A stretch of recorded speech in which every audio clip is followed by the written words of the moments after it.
À toutes et à tous, grand merci de nous avoir préférés sur Star 21 TV et bienvenue dans votre émission Terrain d'entente. Terrain d'entente est une émission qui a pour créneau trouver des pistes et solutions pour une élection crédible et transparente en Guinée. Au cours de ce nouveau numéro, nous recevons pour vous comme invité M. Bangali Oulare. Lui, il est vice-président de l'ONG Guinée Paisible et Solidaire. Et Maître Kiemoko Touré, il est conseiller juridique du mouvement Champion pour la Patrie. Avec eux, il sera question de parler sur comment réussir une campagne apaisée en Guinée. Monsieur Oulare, je vais commencer par vous, à ma droite. Bonsoir et bienvenue dans cette émission. Bonsoir, monsieur Camara. Oui. Monsieur Maître, bonsoir et bienvenue. Bonsoir, monsieur. Voilà, on va commencer par vous, monsieur Oulare. On va commencer toujours par la droite. D'abord, nous sommes en train de parler d'une campagne apaisée. Avant d'arriver là, c'est quoi la démocratie? C'est quoi un État démocrate ou un État démocratique? Merci, monsieur Camara, de m'avoir donné l'opportunité d'être sur votre plateau ce soir. C'est une occasion pour moi de m'exprimer dans le sens d'amener la population guinéenne à comprendre l'enjeu qui est autour de cette élection qui est à l'horizon. Revenons à votre question. Partant de la définition étymologique de la démocratie, pour résoudre et de façon résumée court, c'est un pouvoir pour le peuple, fait par le peuple, au compte du peuple. Ce qui s'entend quoi? Tout ce que les institutions au niveau de la République, au niveau de l'État, doivent entreprendre comme actes, doivent être discutés par les représentants de l'État qu'on appelle les députés. Donc on ne doit rien entreprendre comme activité dans le sens d'aller dans l'intérêt de la population sans que ça soit légiféré. Deuxièmement, la démocratie, c'est une doctrine. Il y a d'autres courants politiques dont l'humanité a connu. Mais la démocratie est un courant politique qui s'investit dans le cadre de l'intérêt de la population. Et que la population elle-même doit aussi s'investir dans l'intérêt d'elle-même à travers les États. Ça veut dire que chez nous, en Guinée, on doit aller avec le peuple avec l'État, ensemble pour pouvoir trouver un chemin de développement. Voilà, je reviens à vous, maître. Vous avez presque la même définition. Mais qu'est-ce que vous pouvez ajouter sur la définition de la démocratie? Merci, M. Sayon Kamara, de m'avoir donné la possibilité de m'exprimer via votre antenne. Et j'avoue que vraiment, c'est une opportunité qui nous donne assez d'occasions pour pouvoir éduquer, sensibiliser les citoyens. Et lorsque vous parlez de la démocratie, avant d'abord la démocratie, l'humanité a connu beaucoup de systèmes politiques. Le monde a connu l'oligarchie, le monde a connu l'aristocratie, le monde a connu la dictature. Mais la question qu'il faut se poser, qu'est-ce qui a poussé la plupart des pays du monde entier à choisir la démocratie? Parce qu'il n'y a pas que le système politique, il n'y a pas que ce seul système politique. Mais si vous remontez un peu dans la définition de la démocratie, comme il vient de le dire tout à l'heure, c'est un système, c'est un pouvoir qui met le peuple au début, au milieu et à la fin d'une gestion publique. Autrement dit que quand on parle de démocratie, c'est la souveraineté nationale appartient au peuple. C'est au peuple de décider de sa gestion, c'est au peuple de voter les lois. Et même malheureusement, ce que l'on constate dans la plupart des pays du monde entier, en général et en particulier la Guinée, on constate que cette démocratie-là n'existe pas. La démocratie n'existe pas. On le dit souvent, mais ça n'existe pas. Parce que quand on parle de la démocratie, il ne faut pas voir que la définition de la démocratie. Il faut aller dans les principes démocratiques. Non seulement le principe de séparation de pouvoir, les droits sont garantis, le multipartisme et la souveraineté, la liberté d'expression, on appelle ça, les droits sont garantis, c'est la garantie des lois. Donc la garantie des lois est l'ensemble de tous les droits dont vous venez de citer. Donc il y a les droits sont garantis, il y a le multipartisme, il y a la séparation de pouvoir, il y a la souveraineté nationale qui appartient au peuple. Et quand on dit démocratie, c'est ce principe qu'il faut voir. Ce n'est qu'en respectant ce principe-là qu'on peut qualifier un état de démocratique ou de non démocratique. Mais malheureusement, la plupart des pays du monde entier ne respectent pas ce principe. C'est ce qui m'amène, moi, à dire que la démocratie n'existe pas. Nous sommes plutôt que dans l'oligarchie. Ça veut dire quoi? Si la démocratie, c'est la majorité qui s'impose, c'est le pouvoir de la majorité, dans l'oligarchie, on constate que c'est le pouvoir de la minorité et c'est ce qui se passe. Voilà, monsieur Oulare, vous venez d'écouter Maître Touré. C'est quoi l'importance de la démocratie au-delà de tout ce que vous venez de dire pour les citoyens? Justement, peut-être pour ne pas corroborer ce qu'il vient de dire là, moi je pense que l'importance de la démocratie dans un pays dit démocratique, c'est d'abord amener le peuple à comprendre que c'est lui qui est responsable de sa destinée. Comme il l'a dit, le maître au départ, au milieu et à la fin. Donc l'on ne saura comprendre l'importance de ce courant politique, c'est quand le peuple lui-même est impliqué dans la gestion de sa destinée. Ouais. Est-ce que vous comprenez? Il se trouve que chez nous en Guinée, particulièrement, de façon générale en Afrique, particulièrement en Guinée, le peuple n'est pas complètement impliqué. De façon superficielle, oui, dans les dire oui, mais dans la faisabilité des choses, le peuple n'est pas trop impliqué. Ce qui veut dire que l'importance qu'on doit sortir du principe démocratique n'est pas complètement acquise. Cette importance n'est pas complètement acquise. Mais il faut que le peuple soit impliqué pour que nous puissions parler de l'importance démocratique pour le peuple. Ouais. Voilà, mais maître, qu'est-ce qu'il faut aujourd'hui pour permettre à ces citoyens de bénéficier des fruits de ce qu'on appelle la démocratie? Parce à vous entendre, tout le monde réclame cette démocratie, tout le monde parle au nom de cette démocratie, mais ceux à qui la démocratie appartient ne bénéficient pas. Quelle est la solution pour que tout le monde puisse vivre des fruits de cette démocratie? Écoutez, M. Camara, quand on dit l'importance de la démocratie, retenez que l'importance de la démocratie va de deux choses, ou de deux conditions. Non seulement la première condition, c'est la participation du peuple à la gestion publique. Parce que si dans l'oligarchie, si dans l'aristocratie, on ne voit que le pouvoir concentré dans les mains d'une seule personne, la démocratie donne la possibilité au peuple, aux citoyens de participer à la gestion publique. Ça, c'est la première importance. La deuxième importance aussi, je le disais à l'entame de mon intervention, c'est la séparation du pouvoir. Parce que quand on dit démocratie, il faudrait que les pouvoirs ne soient pas concentrés dans la main d'une seule personne. Qu'il y ait un pouvoir législatif pour voter les lois librement, qu'il y ait un pouvoir judiciaire pour sanctionner librement, qu'il ait un pouvoir aussi exécutif pour pouvoir exécuter les décisions qui seront prises par le peuple. Donc, voilà en quelque sorte l'importance de la démocratie. Et il faut toujours, dans un système démocratique, privilégier le peuple, donner les droits des peuples, parce que l'État est à la base de ces droits-là, l'Assemblée nationale est à la base de ces droits-là, mais il ne s'agit pas de prévoir des droits, mais c'est de rendre ces droits-là visibles, c'est de donner la possibilité aux citoyens d'accéder à leurs droits. Donc je pense que si cela est fait, on peut vraiment donner la possibilité aux citoyens de s'exprimer, on peut donner la possibilité à l'État de prospérer, pourquoi ne pas devenir un État démocratique et un État qui se développe. Voilà, M. Oulari, quel regard portez-vous aujourd'hui, vous, c'est votre secteur, sur le déroulement de la campagne électorale en Guinée? Bon, parlant de la campagne présidentielle qui est en cours dans notre pays, nous, notre créneau au niveau de la Guinée paisible et solidaire, c'est pas compliqué. On retient deux choses. Premièrement, aucun développement n'est possible quand on n'est pas dans un climat de paix. C'est la condition sine qua non de tout développement. Deuxièmement, il faudra comprendre pourquoi on fait une activité. C'est-à-dire la campagne, elle est faite pour quoi? Quand on est à l'horizon d'une échéance électorale. Et ce sont les deux choses-là qu'il faut d'abord garantir avant de parler de scrutin. Donc la campagne, aujourd'hui, a une autre connotation dans notre pays. Malheureusement, cela est dû à l'appréhension des hommes politiques par rapport au sens qu'ils ont donné à la démocratie. C'est le lieu de le dire, c'est pas être politique, mais on peut faire la politique dans la pratique, mais aussi dénoncer ce qui est politique, mais qui n'est pas avantageux pour le peuple.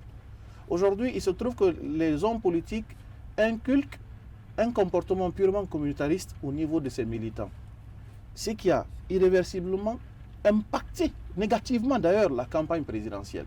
Sinon, si on va sur le plan du schéma actuel, le schéma politique actuel, il se trouve qu'on a, si vous voulez, un sujet externe qui est venu changer la donne, qui est la pandémie. Partant de cette donnée, il y a ce qu'on appelle la campagne participative, à travers les villages de campagne, pour éviter qu'il y ait des regroupements. Mais malgré cela, les gens comprennent autrement la campagne. C'est des attaques, c'est des injures par-ci par-là. Mais si les états-majors des différents partis politiques ne sensibilisent pas, ne forment pas, n'éduquent pas leurs militants pour comprendre pourquoi la campagne, je pense que ça ne doit pas être une surprise pour tout le monde de comprendre pourquoi les militants vont à côté. Moi, je pense que la campagne, c'est amener les peuples à comprendre le projet de société qu'a un parti avant d'aller à un scrutin. La future gestion. La future gestion qu'on veut donner au pays. Tu es candidat à une élection présidentielle. Fais comprendre à travers tes militants, mais à l'ensemble du reste du peuple, que quand je serai élu, voilà les grandes orientations de développement que mon parti compte mettre à disposition pour que le pays puisse sortir de l'ornière. Voilà dans le secteur culturel ce que je prévois de réaliser. Voilà dans le secteur de santé, dans le secteur de l'éducation. Et faire un diagnostic pour pouvoir tirer ce qui va, ce qui ne va pas et projeter des pistes de solutions. C'est ça la campagne présidentielle. Quelle que ce soit une élection présidentielle, que ce soit une élection législative, il faut partir d'un projet de société pour amener les gens à voter pour toi et non amener les militants à s'entretuer, à s'entre-déchirer, à provoquer les uns aux autres. Moi, je pense qu'aujourd'hui, il y a beaucoup plus de violence dans la campagne que d'aller dans le vrai sens de la campagne. Voilà, c'est-à-dire amener les gens à voter à partir d'un projet de société. Voilà, d'après ce qu'il dit, c'est que les politiques ont détourné le vrai sens de la campagne. Est-ce que vous aussi, vous avez quelques remarques à nous donner par rapport à cette campagne? Écoutez, M. Camara, la campagne électorale est un moment de proximité entre les électeurs et leurs candidats. Et ce moment-là permet aux candidats de présenter leur projet de société ou de présenter leur bilan. Et ce moment-là aussi permet aux électeurs de comprendre mieux le programme de société de tous les candidats qui sont en course. Donc, ceci dit quoi? Ceci dit que lorsque on est dans la période de campagne, il est du ressort des partis politiques de ne présenter que les projets de société, d'aller vers les citoyens, d'aller vers les électeurs en leur présentant les projets de société. Voici ce que je veux faire pour le pays, voici ce que je compte faire pour le pays une fois que j'ai l'accès à la magistrature suprême quand il s'agit de la campagne présidentielle. Et c'est au peuple aussi de voir qui peut faire l'affaire du pays, qui peut amener la Guinée à un lendemain radieux, à un lendemain meilleur. C'est ce qui doit exister dans les moments de campagne, c'est ce qui doit caractériser la phase de campagne. Mais malheureusement, il y a des comportements qu'il faut déplorer. Il le disait tantôt. Aujourd'hui, on est en train de constater que la campagne est en train c'est-à-dire il y a des violences qui sont en train de sévir pendant la campagne électorale. On le voit notamment à Forêt-Caria, à Cancan, à Boké, ainsi de suite, à Farana. Ce sont des comportements qu'il faut éviter. Il faut interpeller les citoyens à plus de retenue, il faut interpeller les partis politiques à plus de retenue, de ne pas aller dans le sens des discours de va-t-en-guerre, de ne pas aller dans le sens des discours qui peuvent déchirer le tissu social, mais plutôt privilégier la paix. Mais ce qu'il faut aussi vraiment apprécier, c'est l'ambiance qui est autour de cette campagne. C'est vraiment l'effervescence qui se trouve autour de cette campagne. Tout à l'heure, j'étais en train d'arriver et j'ai emprunté la route de la Cité de l'Air. J'ai vu de l'autre côté les militants de l'UFDG, de l'autre côté les militants du RPG qui sont en train de faire de l'ambiance, de danser. C'est vraiment quelque chose de salutaire. Mais qu'au-delà de tout ça, il faut qu'on privilège la paix. Il faut qu'on se dise que ce pays-là nous appartient. Si on ne fait pas... on ne cherche pas à aller dans le sens de la paix, rien ne pourra marcher. Voilà, dans le sens de la paix, on va marquer une courte pause dans cette émission et derrière, on revient pour la deuxième partie.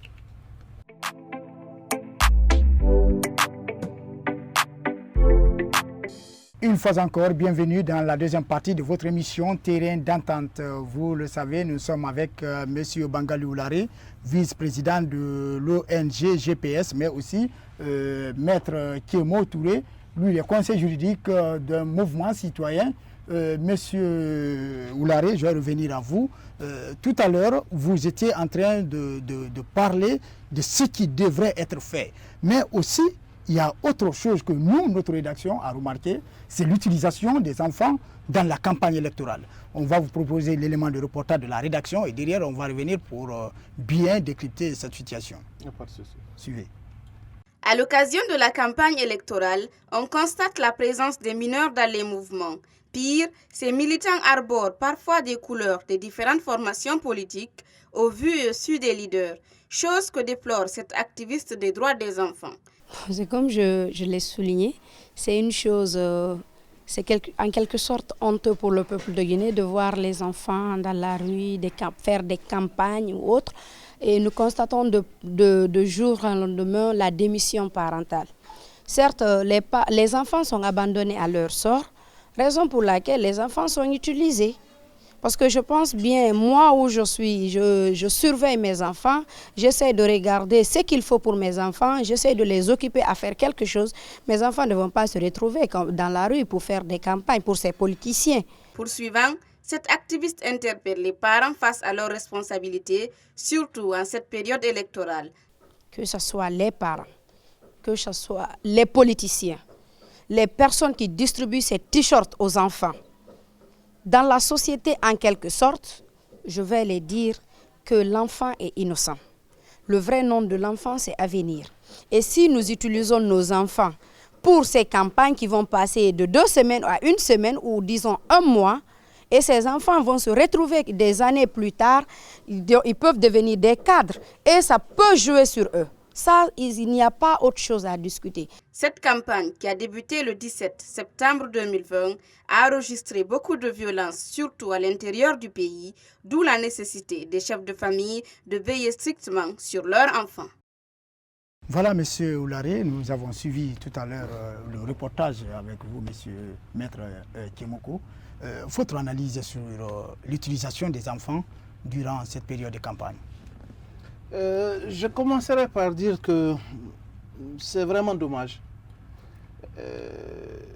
Le reportage en dit long. L'activiste a bien précisé. Moi, quand vous me parlez un peu de mon avis par rapport à l'utilisation des enfants pendant la période de campagne, je dirais, d'abord c'est regrettable, c'est dommage, mais je vais situer la responsabilité à 2 niveaux. Le premier niveau, c'est les états-majors des partis politiques qui ne jouent pas pleinement leur rôle. C'est bien vrai qu'un parti politique ne peut pas aller sans militants. Mais il faut savoir faire la part des choses. Dans leur programme d'activité, il faut prévoir ce qu'on appelle la formation, la sensibilisation, l'éducation des militants. Pour qu'on comprenne exactement quels sont les électeurs qui sont censés être dans les rues quand il s'agit de la campagne. Le premier niveau. Mais aujourd'hui, ils s'en foutent pas mal de cette réalité. Eux, ce qui les intéresse, c'est taper en l'œil.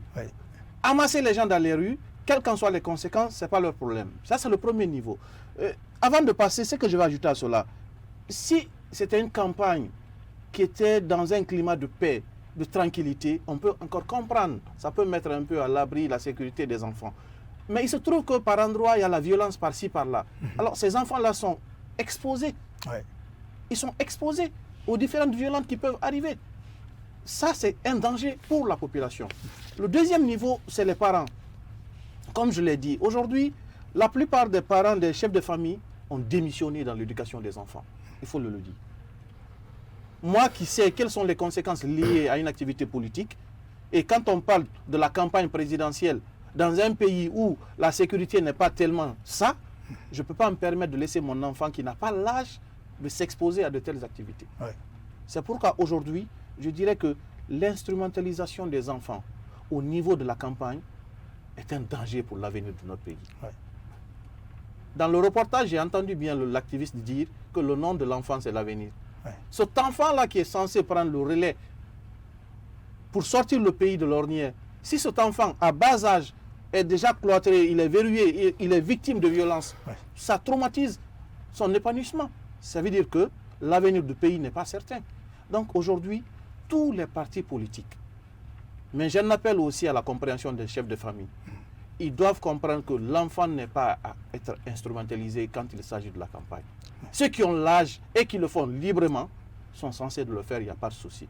Mais de laisser les enfants en dehors de ces activités, notamment la campagne.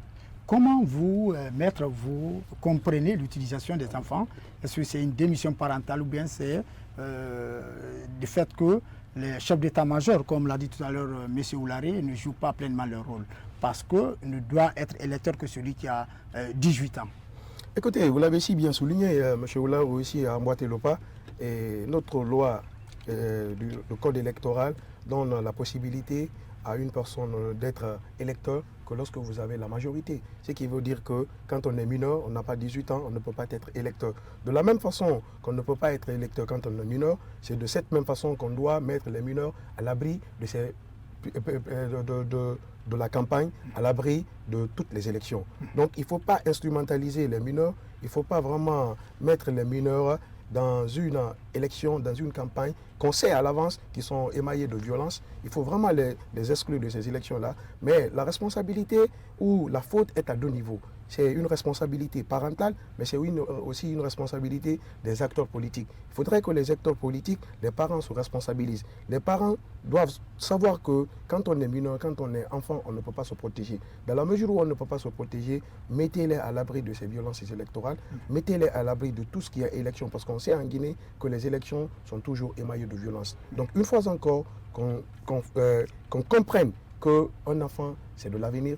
Un enfant est appelé à grandir. Il ne faudrait pas qu'on encourage les enfants à aller dans les rues pour battre campagne parce qu'on sait que les conséquences seront lourdes pour les enfants. Voilà, certainement pour suivre ce qu'il a dit, aujourd'hui, quelle est la solution pour que la population ou en tout cas les partis politiques comprennent réellement? Est-ce que vous qui êtes hommes de droit, tous, est-ce qu'il n'y a pas un problème de diffusion du code électoral?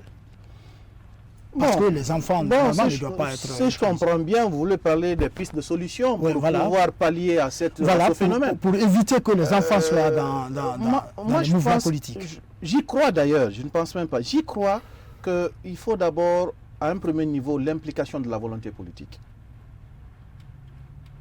La campagne est un événement qui est consacré par la loi à travers le code électoral. Autant c'est fait, autant il faut aussi avoir des principes de fonctionnement au niveau de ces activités électorales. La loi doit prévoir des sanctions au niveau des acteurs politiques, des états-majors politiques qui veulent utiliser les enfants pour fin politique. Il faut d'abord qu'il y ait une sanction juridique, qu'il y ait une base légale qui soutient que quand un parti politique utilise un mineur et que c'est avéré vrai, le constat est fait, avec des preuves, voilà les sanctions qui attendent. Premier niveau, il faut qu'il y ait cette sanction juridique. Mais cela ne peut avoir lieu, c'est quand la volonté politique s'y met. Ouais. Deuxième niveau, il faudrait qu'il y ait ce qu'on appelle l'éducation sociale. Même dans le système éducatif guinéen, on peut le prévoir dans les programmes pédagogiques pour que les parents et les enfants comprennent, en tant que tu n'as pas l'âge requis selon la loi, tu n'as pas le droit d'être dans les rues pour faire quoi que ce soit en termes de campagne. Il faut d'abord baliser, consolider toutes les dispositions nécessaires pour pouvoir sortir les enfants de la rue quand il s'agit de la politique, quand il s'agit de la campagne. Moi, je pense que d'abord, il faut penser à ça. Et en fin de compte, on peut faire ce qu'on appelle la sensibilisation porte à porte pour faire comprendre aux citoyens qui doit faire la campagne, qui ne doit pas faire la campagne, comment faire la campagne, quand il faut le faire et pourquoi il faut le faire. Ouais. Je pense que voilà ces différents niveaux de dispositions à prendre pour que franchement nous puissions sortir de cette situation pour ce qui est de l'instrumentalisation des enfants quand il s'agit de la campagne ou des activités politiques. Voilà, revenons sur les différentes violences lors des campagnes, au-delà des enfants. Aujourd'hui, comment vous analysez la montée en flèche de cette violence qui n'a pas droit d'être, certainement? Alors, M. Camara, il faut se poser, avant d'analyser les violences électorales ou avant de prévenir les violences électorales, il faut se poser la question, qu'est-ce qui donne lieu aux violences électorales? Parce qu'il n'y a pas en fait sans cause. Et l'on constate qu'en Guinée et partout dans le monde entier, il y a des causes qui donnent naissance, qui donnent lieu à des violences électorales. Et notamment comme les causes lointaines, qui sont la frustration, qui sont la violation des droits. Et il faudrait que la frustration cesse et que les violations des droits de l'homme cessent. Au-delà de la frustration, au-delà des violations des droits de l'homme, nous avons aussi des causes qui sont liées aux élections. Vous avez l'établissement unilatéral des règles de jeu, vous avez l'exclusion de certains acteurs politiques du processus électoral. Voici toutes ces conditions, voici toutes les choses qui donnent naissance, qui fâchent d'un côté la population, de l'autre côté les acteurs politiques. Et si la population est fâchée du fait qu'il y a l'inégalité sociale, du fait qu'il y a l'injustice sociale, et si les acteurs politiques sont fâchés du fait que leurs opinions ne sont pas prises en compte, cela donne lieu à des violences électorales. Donc il faut comprendre d'abord les causes, il faut chercher d'abord à solutionner des causes pour qu'on puisse prévenir les violences électorales et pour qu'on puisse compter sur une paix et une tranquillité durable. Voilà. Monsieur Oularé, est-ce qu'aujourd'hui, les Guinéens ont besoin de discours va-t-en-guerre pendant cette campagne? Discours va-t-en-guerre, je dirais non, plutôt un discours de vivre ensemble. Il y a plus d'intérêt à faire un discours de vivre ensemble que d'aller avec un discours de va-t-en-guerre. Comme je l'ai dit, c'est, si vous voulez, la devise de la GPS. La paix construit, la guerre détruit. L'on ne peut rien faire en termes de dans le sens de développement quand on n'est pas dans un climat de paix. Que ce soit toutes les structures politiques, que ce soit la mouvance, que ce soit l'opposition, pour celui qui veut l'intérêt d'une nation, tu dois être dans la position de promouvoir la paix et non la haine et non la violence. Pourquoi? La raison est simple. Toi qui te présentes comme candidat lors d'une élection, tu ne te présentes pas candidat pour soi. Tu te portes candidat une fois investi que tu gouvernes, les gouverner. Mais si tu crées la haine, tu crées la violence, et que ça crée une division au niveau de cette frange de population, qui va t'élire? Et si tu es élu dans ce climat, qui tu vas gouverner? Tu n'auras même pas la paix, tu n'auras même pas la main facile pour gouverner. C'est pourquoi il est important d'aller avec un discours de vivre ensemble qu'un discours de va-t-en-guerre. Aujourd'hui, la preuve est palpable. La preuve est palpable. Et de partout en Afrique, on assiste à des scènes de violence assorties des élections qui empêchent les gouvernants à gouverner. Parce qu'il y a déjà, ils ont sémé ce qu'on appelle la graine de violence et de haine. Et pendant qu'ils sont dans la gestion des affaires, ils n'arrivent pas à s'en sortir parce qu'il y a déjà un climat de division. Donc, que ce soit à l'extérieur de l'Afrique, que ce soit à l'étranger, que ce soit en Guinée, moi je pense que tout homme politique, si tu es dans un combat politique, ton bâton de pèlerin doit être accompagné d'un discours de vivre ensemble et non d'un discours de va-t-en-guerre. Car on ne peut rien faire si on n'est pas dans un climat de paix. Voilà, mesdames et messieurs, c'est sur ces mots de M. Oularé que nous allons marquer une courte pause pour cette deuxième partie et derrière on se retrouve pour la troisième et dernière partie.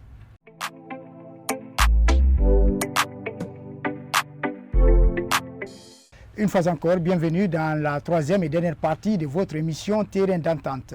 Vous l'avez compris, nous sommes avec les activistes de la société civile ici présents pour parler d'une campagne apaisée en Guinée. Monsieur Oularé, nous étions tout à l'heure en train de parler des causes des violences. Aujourd'hui, quelles pourraient être les conséquences de ces violences pour la population guinéenne? Monsieur Camara, il ne faut même pas se poser cette question de façon restreinte. Je pense qu'une campagne assortie d'une violence, d'un climat de haine, les conséquences sont très énormes et nuisibles. Il faut éviter à ce que les campagnes émaillées de violence, de haine, d'insécurité n'engendrent, si vous voulez, la division entre le peuple. Ouais. Ça fragilise le tissu social. Et aujourd'hui, c'est ce qui se fait chez nous actuellement. Pour ne pas parler un peu de l'angle politique, aujourd'hui, du fait que les hommes politiques ont communautarisé un peu la démocratie chez nous, la campagne est peine à l'image de ça, de cet esprit. C'est ce qui donne lieu à la violence, c'est ce qui donne lieu à la haine. Et les conséquences qui peuvent être assorties de cela ne sont que des conséquences négatives. Ouais. Ça se voit dans la vie courante. Quand vous partez aujourd'hui au niveau des structures, que ce soit des structures privées, administratives, publiques, vous remarquerez que le tissu social est fragilisé. Même dans les services publics. Les gens sont regroupés à telle enseigne que pour quelqu'un qui est un bon observateur, dès que tu rentres, tu te rends compte qu'il y a, si vous voulez, le syndrome politique dans la structure. Les gens sont regroupés de façon communautariste. Et cela ne peut pas faire avancer un pays. Ça a des conséquences à tous les niveaux. Ouais. Ça, c'est au niveau de la gestion sociale, des affaires publiques, je veux dire. Quand vous partez de la gestion sociale, pendant la campagne, on fait du tort à certaines personnes. On assiste à des casses. Tu verras quelqu'un qui n'a ni de près ni de loin, militant d'un parti, ou qui a un parent qui est candidat, mais il est victime des mouvements, des heurts qui se passent entre les militants. Ouais. Ça, c'est des conséquences néfastes pour l'évolution d'un pays. Tu verras que quelqu'un, un monsieur qui s'est battu pour faire son commerce durant des années, en un temps record, on vient bousiller ça, et puis sa vie est réduite à zéro. Comment est-ce qu'un pays peut avancer dans ça? Sans parler un peu, si vous voulez, la séparation qui est entre les enfants, ouais, ou les membres d'une même famille. ouais. On assiste à tout ça. Ou dans une même concession. Dans une même concession, vous voulez que les gens sont assis par frange. Ça, c'est des conséquences assorties d'une campagne communautariste émaillée de violence. Chacun assis, il n'attend que des occasions pour pouvoir bondir sur son prochain. Ouais. Ça ne peut pas faire avancer un pays. C'est pourquoi on n'a pas intérêt à aller dans une campagne de violence avec la haine pour pouvoir amener le pays à sortir de l'honneur. On ne pourra pas, c'est impossible. Oui. Voilà, Maître Touré, est-ce que vous avez la même lecture sur la chose ou bien vous comprenez autrement les conséquences d'une campagne électorale avec violence? Écoutez, M. Camara, les violences entraînent l'affrontement des camps rivaux, les violences entraînent les tueries, les violences entraînent la destruction des biens publics et des biens privés. Les violences entraînent aussi beaucoup de méfaits. Donc, connaissant tout cela, je pense qu'on a intérêt à aller dans le sens de la paix. Et sachant que les violences ont un impact sur le développement, parce qu'on aime le dire souvent, sans la paix, il n'y a pas de développement. Sans la paix, il n'y a pas de développement. Sans le développement, il n'y a pas de paix. Donc, il y a une interdépendance entre la paix et le développement. Donc, les conséquences, c'est quoi? Les conséquences, c'est le manque de développement personnel.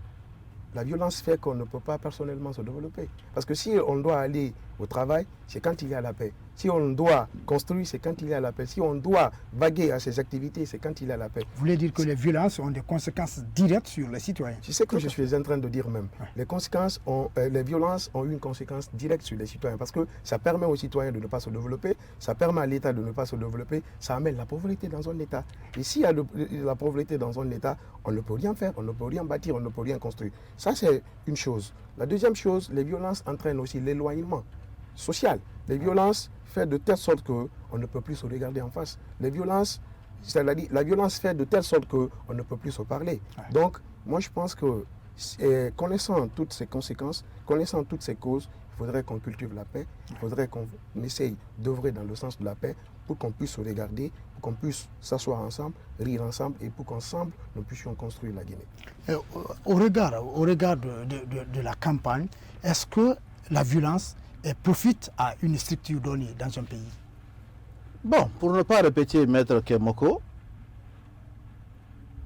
les violences assorties d'une campagne ont des conséquences négatives directes sur les citoyens.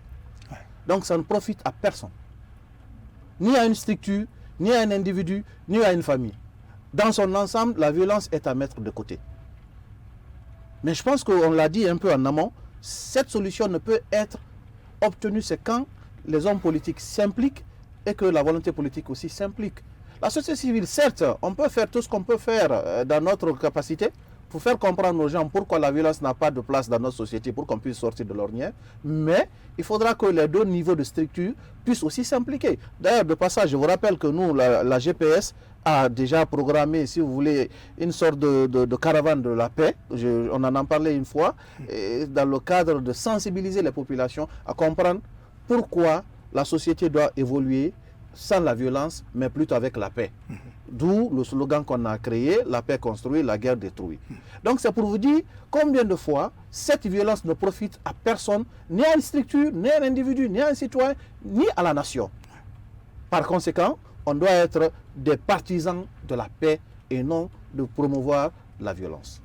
Voilà, Monsieur Kemou, quelle est la solution aujourd'hui pour permettre à la Guinée de sortir de cette élection crédible et apaisée? Alors, la solution, elle est toute simple. Hein.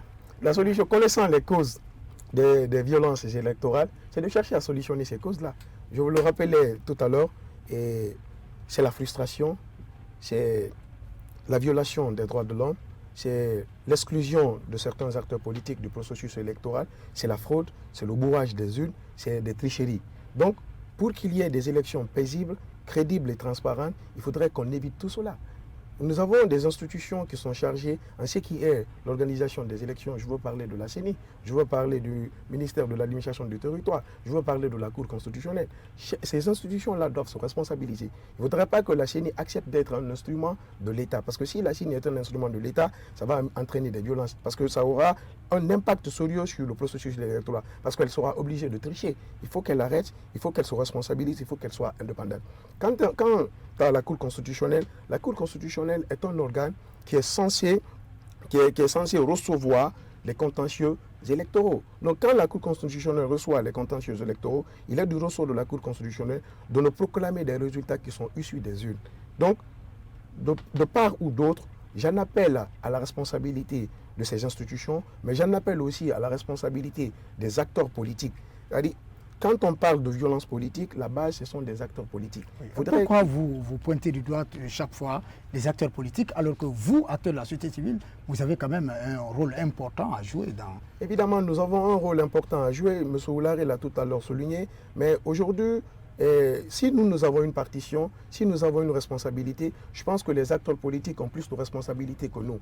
Les acteurs politiques, vous avez la charte des partis politiques de 1991 qui dit quoi? Que les acteurs politiques ou les partis politiques concourent à l'éducation politique des citoyens. Mais aujourd'hui, nous sommes en train de voir qu'il y a un démarquage total entre la charte des partis politiques et ce que font les acteurs politiques sur le terrain. Donc il faut demander à ces acteurs politiques d'être en cohérence avec leur charte des partis politiques. Et c'est ce que nous ne voyons pas. Aujourd'hui, il suffit juste qu'un leader politique dise que je ne suis pas d'accord, je ne reconnais pas ces élections pour qu'il y ait des étincelles. Oui. Donc c'est ce qu'il faut arrêter. Je le disais hier et je le répéterai aujourd'hui. Vous avez le droit de revendiquer, vous avez le droit de contester une élection, mais ne contestez une élection que lorsque vous avez des preuves de tricherie, ne contestez une élection lorsque vous pensez que cela est utile. Mais aujourd'hui, on est en train de constater en Guinée, dans beaucoup de pays, il y a des contestations qui sont vaines, si je me permets de l'expression, donc cela entraîne des violences électorales. Pour parler aussi de la société civile, vous n'êtes pas sans savoir qu'avant-hier, le mouvement Champion pour la Patrie a organisé des séries de formations. J'étais l'un des formateurs. Le thème, c'était quoi? Le thème, c'était comprendre les violences électorales et mieux les prévenir. Le thème aussi, c'était la paix, enjeu majeur du développement durable. C'est en cela qu'on peut faire notre partition, c'est en cela qu'on peut aider les citoyens, qu'on peut aider la Guinée à sortir vainqueur, à sortir... je parle bien de la Guinée victorieuse de ce processus électoral. Le mouvement Champion pour la Patrie est un mouvement qui aide à la sensibilisation, est un mouvement qui cherche à ramener les citoyens, les Guinéens et Guinéennes sur une même table. Donc il faudrait qu'on se responsabilise, que l'État se responsabilise, que les partis politiques se responsabilisent, que les citoyens militants ou non militants, qu'on sache que la politique, ce n'est pas la division sociale. La politique est une division idéologique, est une division qui est basée sur des programmes et non une division qui est basée sur le tissu social, sur nos relations humaines. Il faudrait qu'on essaye de mettre nos rapports humains, qu'on essaye de mettre la Guinée en avant. Vous avez le droit de voter. Vous avez le droit de voter pour quelqu'un, vous avez le droit de ne pas voter pour quelqu'un. Mais lorsque vous votez pour quelqu'un ou lorsque vous ne votez pas pour quelqu'un, n'empêchez pas l'autre aussi à faire ce qu'il peut. Cela, la démocratie. Car en le faisant, on peut vraiment aller à une paix durable, on peut vraiment aller à un développement durable. Voilà, Monsieur Oulare, on a écouté tout à l'heure Maître Touré. C'est quoi, qu'est-ce qu'un citoyen doit comprendre pour qu'il évite la violence pendant cette élection? Au-delà des politiques, on a cité tout à l'heure la responsabilité politique, la responsabilité des autorités, mais aussi, selon moi, un citoyen a quelque chose à comprendre, au-delà de tout ce qui tourne autour de lui. C'est bien vrai, le citoyen aussi a sa part de vérité, ou bien, si vous voulez, son espace de réflexion pour comprendre, oui, à mon niveau, voilà ce que je dois jouer comme rôle pour que nous puissions aller vers un état de paix ou de développement durable. Ce qu'il ne faut pas omettre, M. Camara, quand tu parles de citoyen lambda, c'est un handicap, C'est pourquoi je continuerai toujours à pointer du doigt. Mon doigt accusateur va toujours envers les hommes politiques et la volonté politique. Quand tu parles de citoyens lambda, qu'est-ce qu'il doit comprendre pour que la paix soit dans notre pays? La plupart de la population guinéenne est analphabète. C'est un handicap majeur pour ce qui est de la compréhension de la démocratie dans notre pays. C'est les textes qui régissent ce système politique. Qui parle de la démocratie parle des textes. Il se trouve que la majeure partie de la population guinéenne est analphabète. Mais il y a quand même moyen de communiquer dans les langues de terroir. C'est pourquoi je montre ou j'envoie mon doigt accusateur vers les hommes politiques. Les états-majors politiques doivent prendre leurs responsabilités pour sensibiliser, éduquer dans les différentes langues de terroir pour dire voilà ce que vous devez faire. Mais quelqu'un qui ne sait pas qu'en faisant la violence, ça se retourne contre soi et contre son parti, il va de façon passionnée vis-à-vis d'un objectif et non objectif. Est-ce que vous comprenez ce que je veux dire? Donc il y a de quoi à ce qu'on n'épargne pas les hommes politiques dans ce sens. Les citoyens qui sont instruits, qui sont alphabétisés, parce qu'il ne faut pas aussi omettre, il y a des gens qui ont le niveau, qui sont formés, mais qui commettent les mêmes erreurs. Parce qu'ils ne sont pas objectifs, mais sont plutôt passionnés. Et ça, c'est ce qui est grave dans la gestion de la vie démocratique dans un pays. Mieux vaut d'aller avec un souci objectif qu'un souci passionné. Aujourd'hui, j'en appelle à la compréhension de tous les citoyens. Que tu sois Soussou, Malinké, Peul, Guerzé, de quelque obédience politique que tu sois lettré ou pas, c'est de comprendre que la première pierre de développement ou de construction d'un État démocratique passe par toi d'abord. La responsabilité individuelle. Comprendre que tu dois être fidèle à l'idéologie de ton parti, mais en respectant aussi les textes qui sont régis par l'État.